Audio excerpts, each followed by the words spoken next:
Hello and welcome to this afternoon's ongoing meditation class.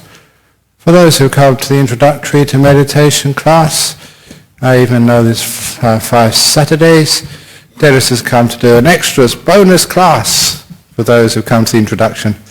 So that's for those who haven't meditated for long periods before. Because here we do a 40-minute meditation. It can be a bit long, sometimes 45 minutes for people. So that's the introductory class. In the room to my right, and this is the ongoing class, and today, just talk. Sometimes people have been talking to me a lot. I've been teaching overseas about the posture for meditation, how you should sit, and basically that it doesn't matter how you sit. There's nothing special if you put your hands in this way or on your knees or however you put your hands. That is not important at all. As long as your hands are comfortable. You don't get any extra power, by connecting the thumbs together. Nor do you get any extra power by sitting on the floor. That's why we have many seats. And these days, as modern people learn how to do meditation, the majority of them now sit on a chair because it's just too hard to sit on the floor comfortably.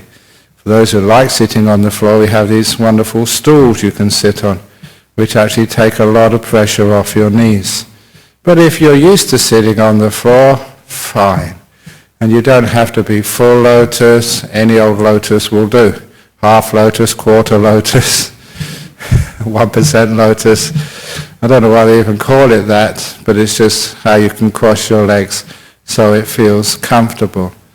And I know that I was taught when I was young that posture was important and the strongest posture was the full lotus, but that was so hard. You could sit there as a young man. I trained myself to sit in the full lotus, but after half an hour, 45 minutes, it started to get very painful.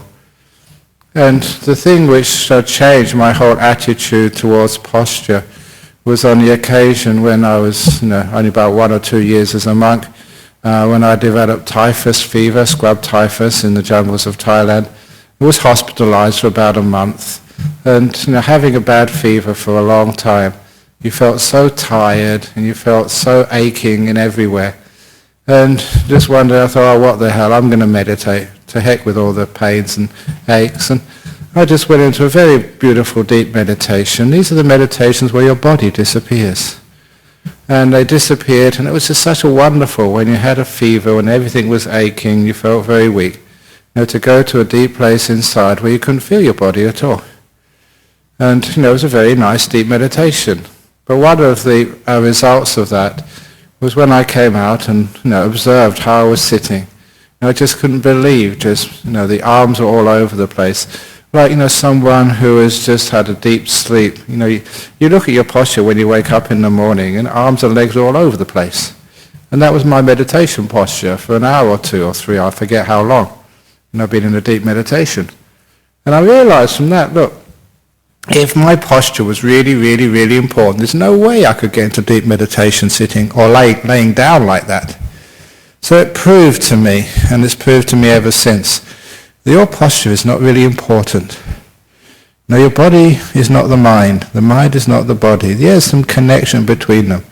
But the whole point of your physical posture is so you can be comfortable. And so learn from people who have been meditating before. You can use cushions, you can use stools. If your chair is too high, you put a cushion underneath your feet just to raise your legs. It makes you feel comfortable. The fellow you're sitting next to has got far longer legs, so he sometimes puts a cushion under his bottom to raise that up, so that your legs are nice and comfortable. So you make your body comfortable. However you manage to do it, that's what you have to do. And once your body is comfortable, that is good posture.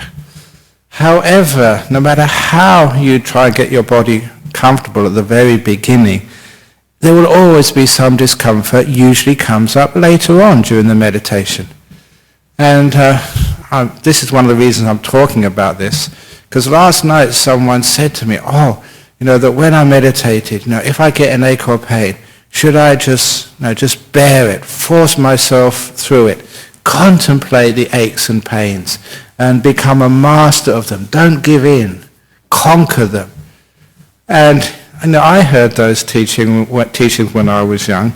And again, the experience which told me just how stupid that attitude was one of my fellow monks who decided to try that. He had had a motorbike accident when he was young. He lost all his teeth. As some of you may know him, he's been here.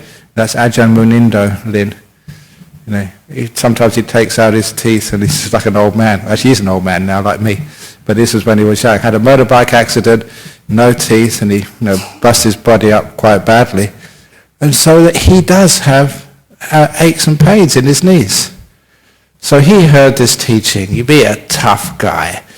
Just forget about the pain. It's all in the head.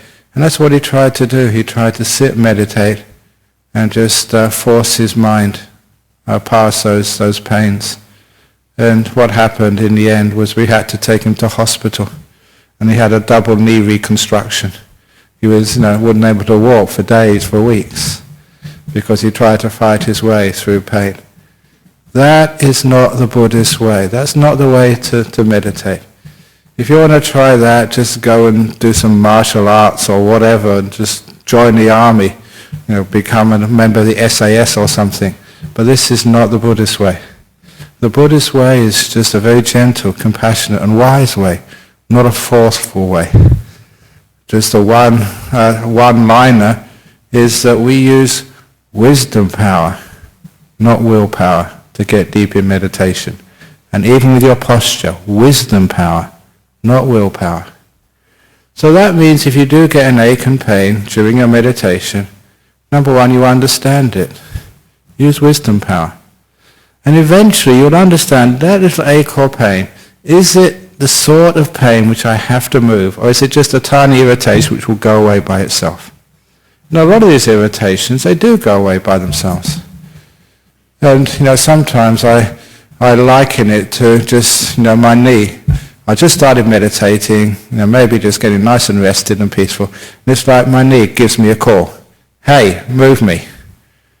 And I know if I answer that call and I move it, then another part of my body will call. Hey, it's my nose, can you please scratch me? Hey, it's my bottom, I need to be moved. It's once they know you're at home, they'll continue calling you. But on the opposite of that is if my knee calls me and I refuse to answer my phone, and I refuse to listen to it, then it rings me up again. And after a while it realizes I'm not going to do anything. And it just doesn't call anymore. Neither does any other part of the body. So that is a little simile there. And I know that type of irritation and pain, which I can ignore. And once I do ignore it, I call that not answering the phone. Then I know just the rest of the body will just vanish and they'll stop annoying me with all their demands. But I also know that sometimes that pain is more serious than that. I haven't really put myself in a good position.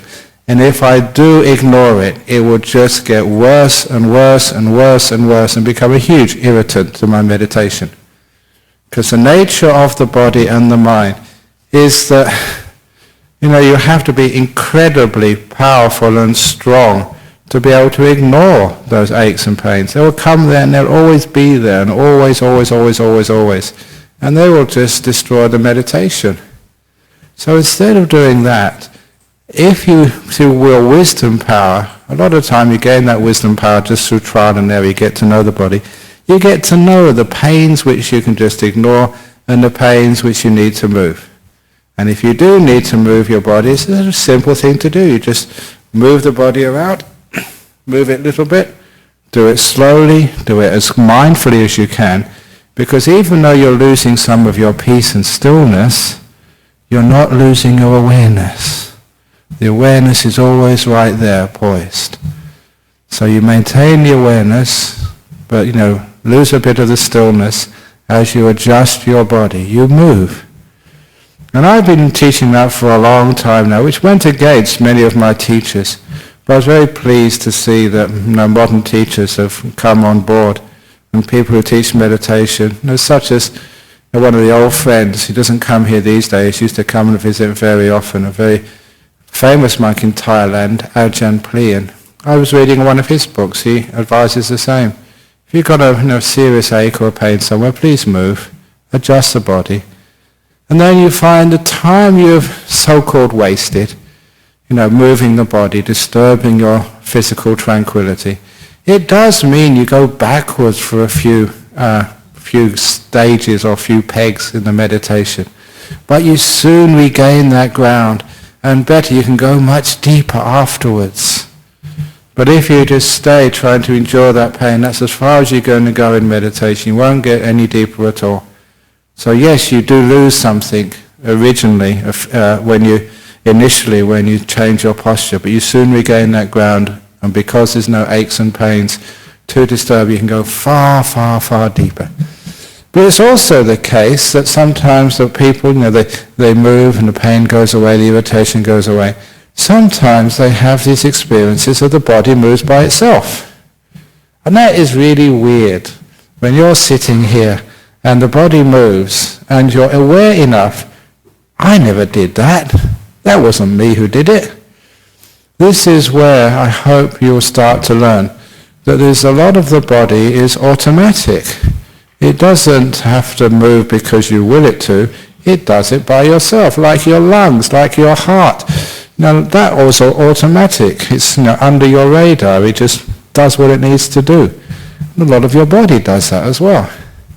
Again, one of the first times that occurred to me, you're always a bit tired when I was a young monk in Thailand because, the food was bad, too hot, not enough sleep. So sometimes you'd meditate, you'd slump down.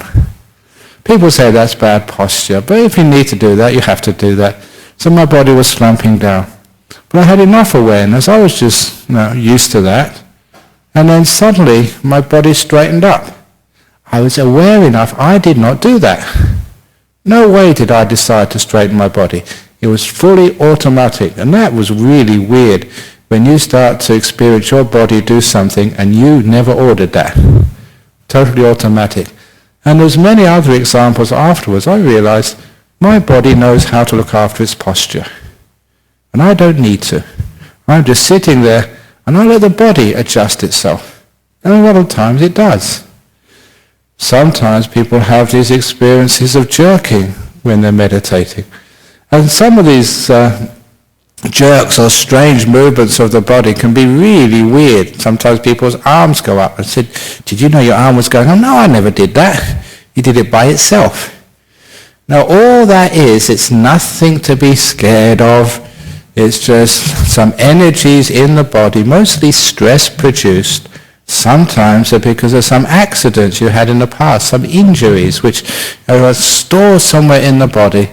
And when you relax and let go, the body knows how to heal itself. This is actually where the body knows the right posture. And the most extreme case, and I often mention this during my meditation retreats, I was teaching a retreat before we had Jhana Grove Retreat Centre at the Redemptorist Monastery in North Perth in Vincent Street, where we'd always hold our retreats. And, the ice cream man. And monks can't eat ice cream in the afternoon. Ice cream always for a monk who can't eat in the afternoon always feels more delicious. During the morning time, I'm not interested. But when you can't have it, it's always more delicious. But anyway, going back to meditation and postures. I was teaching in this retreat, and somebody actually told me, hey, I better have a look at that girl over there. And this woman, she was twisted. Really, really twisted. I can't just show you how much because, if I did what she did, you'd have to take me to hospital. I'd break things. And I was so concerned about her as a teacher, I waited for her to come out of meditation, took her aside and said, excuse me, how are you? You feel okay? And I was so surprised. She said, I feel incredible. I feel wonderful. I said, well, during the meditation, I was watching you. You were twisted incredibly. And she said, was I? I didn't know. And then when she said that, she said, I saw her twisted. She didn't know what she was doing. And she said she was really peaceful, having a wonderful meditation. And she felt so good. Then, of course, I added one on one, I understood what was going on. I said, when did you have your accident? And then she told me she had a very, very bad car accident. Lucky to get out alive after many weeks in hospital. And all that was happening, those injuries which were inside her body somewhere, when she was meditating, when she let go, the body started to move how the body wanted to, totally automatic, to get into a posture which no one else could do, which she needed to get some healing going on. And it's a very rare posture because that's what this person needed, suited those injuries. And from that time on, I let people know if you move during the meditation, totally automatic, it's usually excellent. You usually feel very good afterwards. Your body is doing what it needs to do. Why it needs to do that? You can look at history, you can look at stress, of your work. It could be an injury from the past, sports injury, a motorbike crash or other crashes. We carry a lot of those injuries inside of ourselves, and the body just adjusts automatically. And that it must be a good posture. Because afterwards people say they feel so good. The body's relaxed, it's healthy, tightnesses, pains, lingering sort of tensions of accidents and trauma of the past just get released. So it's things like that which taught me that your posture is something you sort of adjust it at the beginning, sort of, but then you let your body do the rest of the posture stuff. And you don't just tell the body, you must sit like this. You must be full lotus, right leg over the left leg, right arm, right sort of hand over the left hand. Thumb is just touching. And just straight back, chin down. And that sort of stuff, it may sound good, but it's not how the body works, and it's not how meditation works. That's far too much control. Your posture is what you learn through mindfulness, through awareness and kindness and letting go. And you'll find in meditation, your posture, your body will just move, just how it needs to do it. And that way, you are learning how to relax your own body. And it's amazing just how many people can't do that.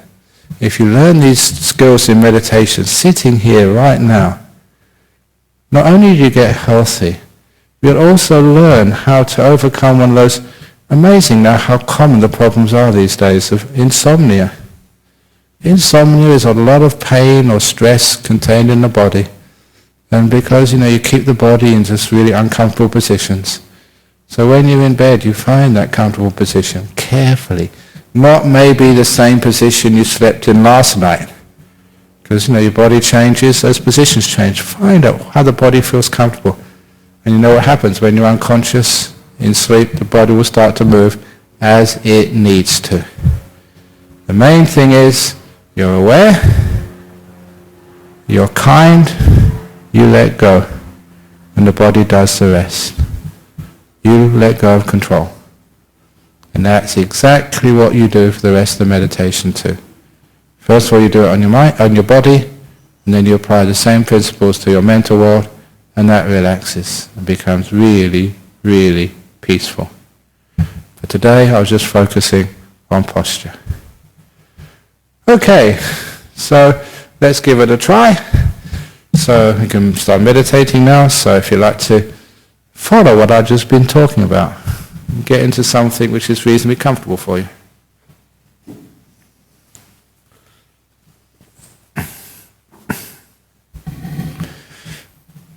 And we'll be meditating firstly for 40 minutes till 4 o'clock.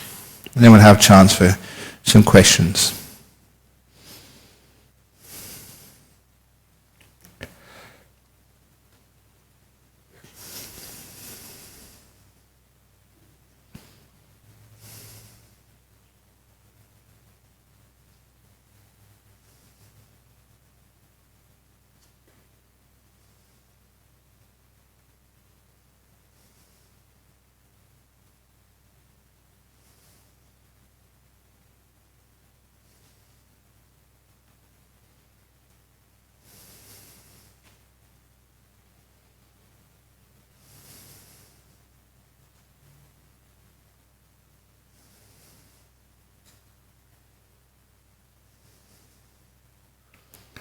So we keep our eyes closed because that can make us more sensitive to our body.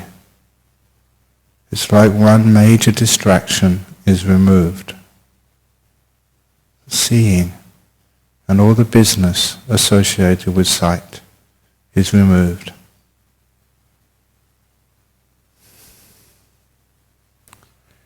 And instead of focusing on our thoughts or memories or plans, we focus on our body, feeling it as fully as we can, establishing mindfulness, the awareness of our body.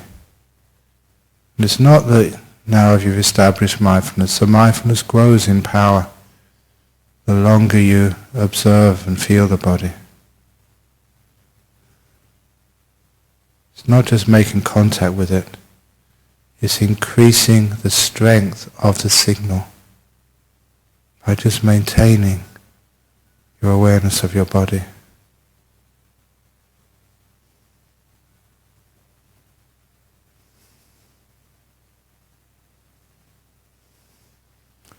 And at this early stage, if you need to move, please move. If you have an ache, a pain, an irritation, a tightness anywhere, at this stage it will certainly get worse later on. So please move now.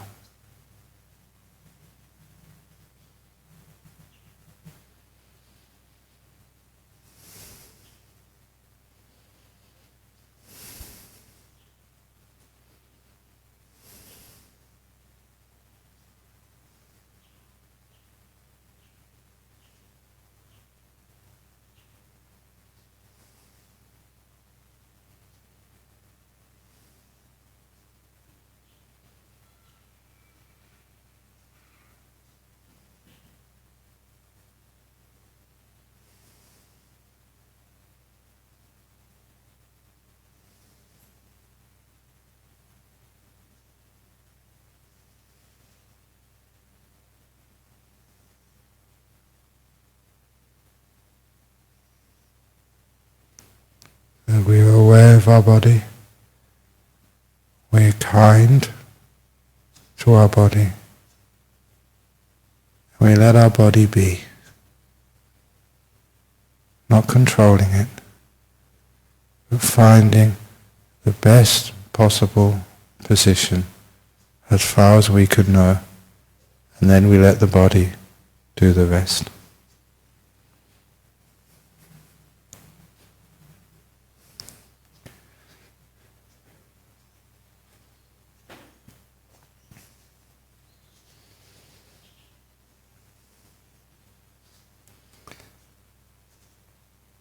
Sometimes I spend a long time with my body, sometimes not so long.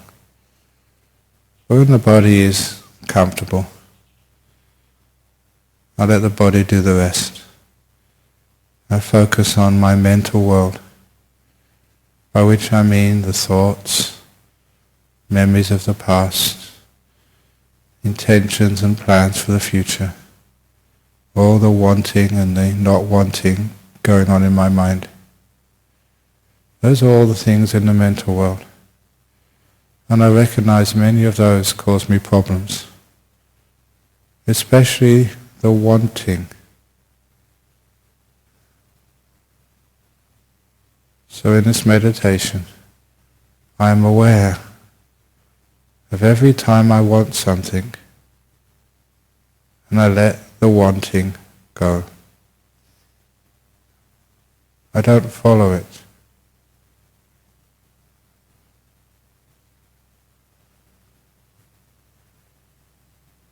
Until I can get to a state where wants just don't come up.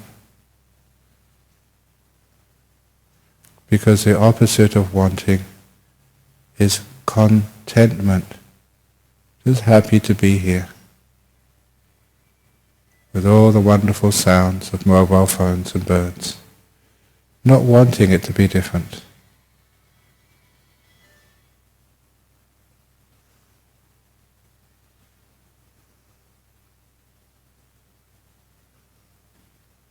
And when the sound goes, you don't even remember it. In meditation, we develop a mind like a lotus, whatever falls on the lotus just drops off, leaving no residue. Nothing sticks to the lotus petal. And your meditation, your minded meditation, make it like the lotus petal. So nothing sticks. A memory of the past falls on the lotus petal of your mind and just runs off, leaving no remnant of the past. Plan of the future, a thought about anything falls on your mind like a lotus petal and runs off, leaving no trace it ever fell on you. Imagine your mind like a lotus petal, free of all past, of all future, of all thinking, not by doing anything, but just letting everything run off, leaving nothing.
Any thoughts of the past, let them roll off your mind.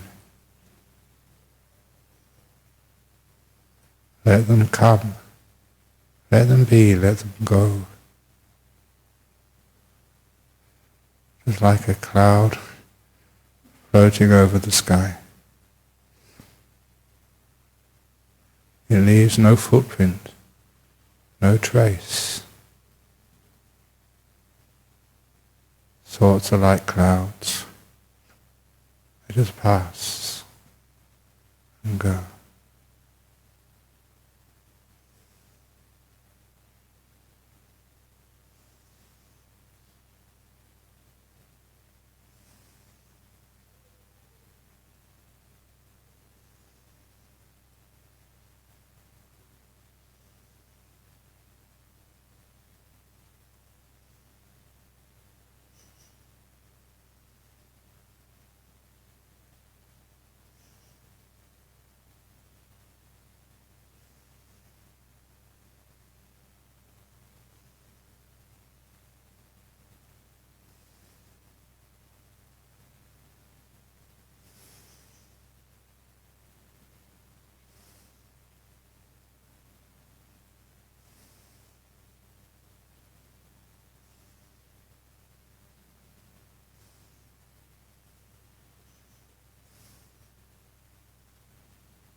Now close to the end of the meditation.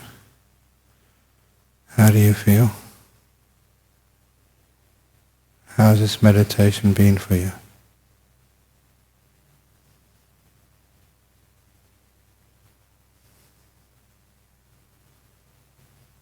How does your body feel?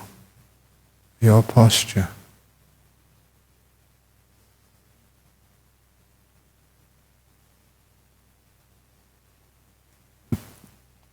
This is how you learn to deal with the body, to make it comfortable, so you can sit still for such a long time.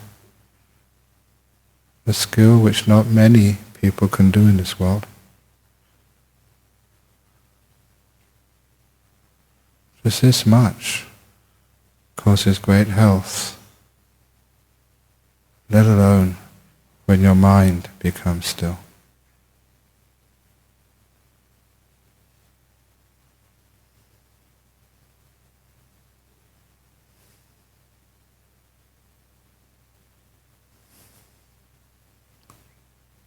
Shall now ring the gong 3 times. At the end of the 3rd ringing of the gong, come out from your meditation.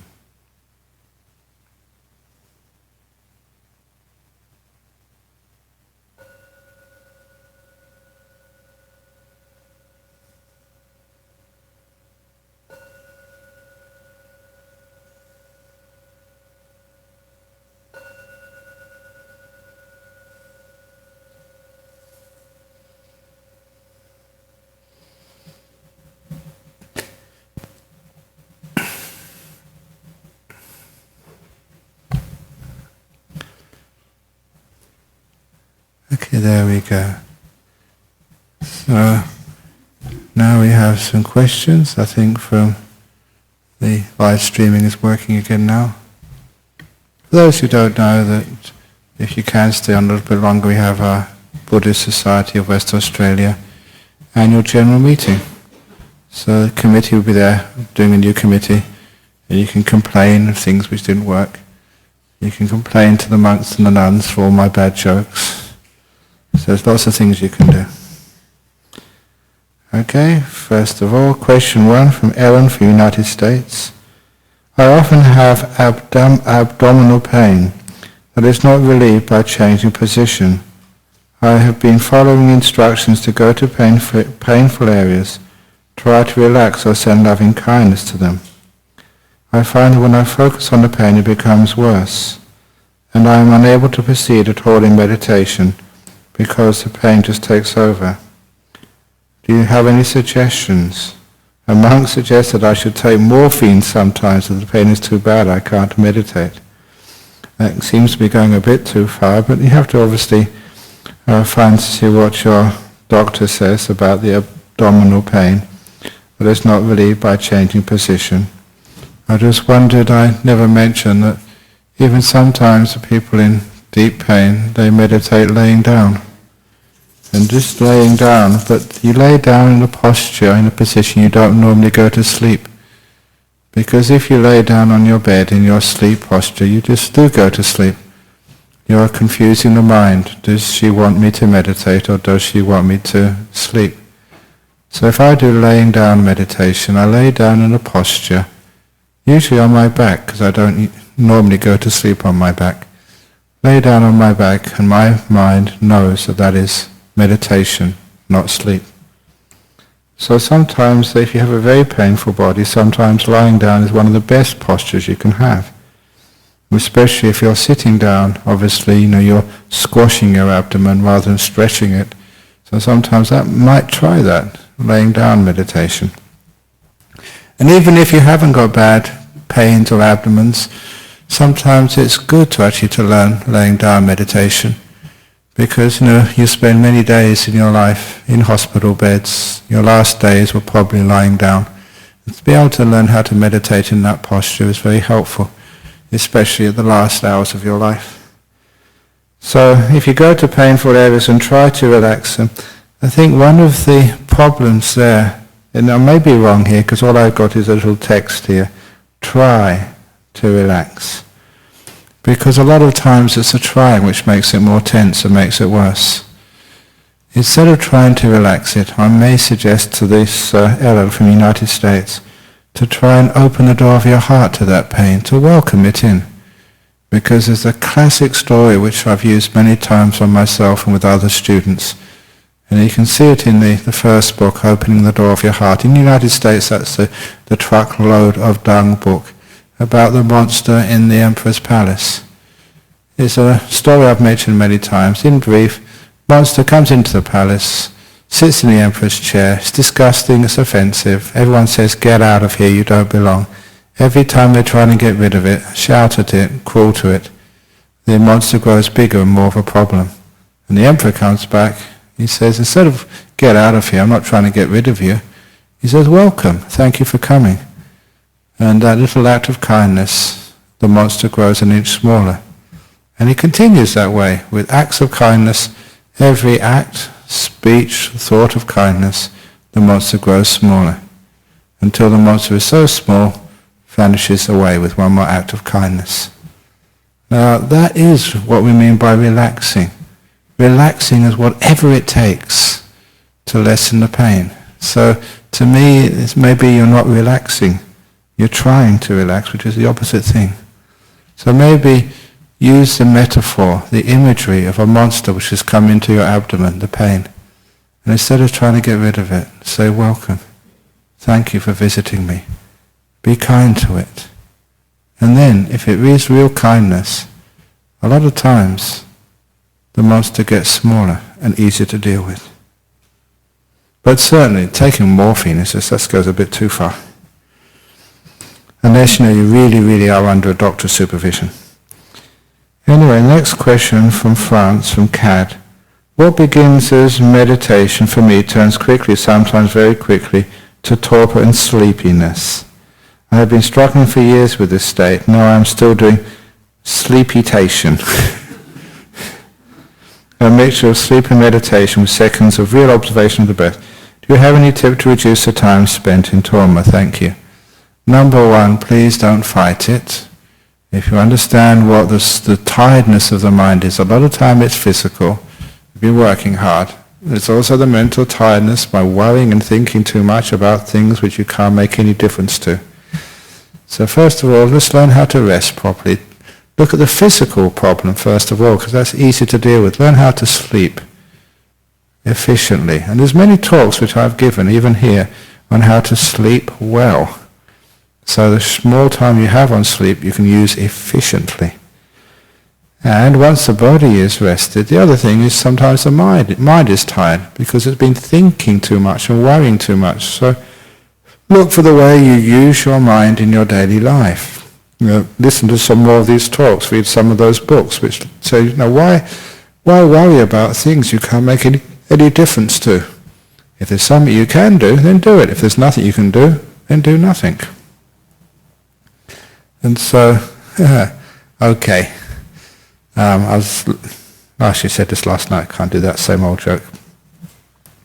But this is where you look at seeing if you can energize your brain by not doing so much, not worrying so much, not wasting its energies. Now when it comes to, this is just what you do before meditation. When it comes actually to the meditation, if you are tired, then it's a natural state of mind. Please do not fight it.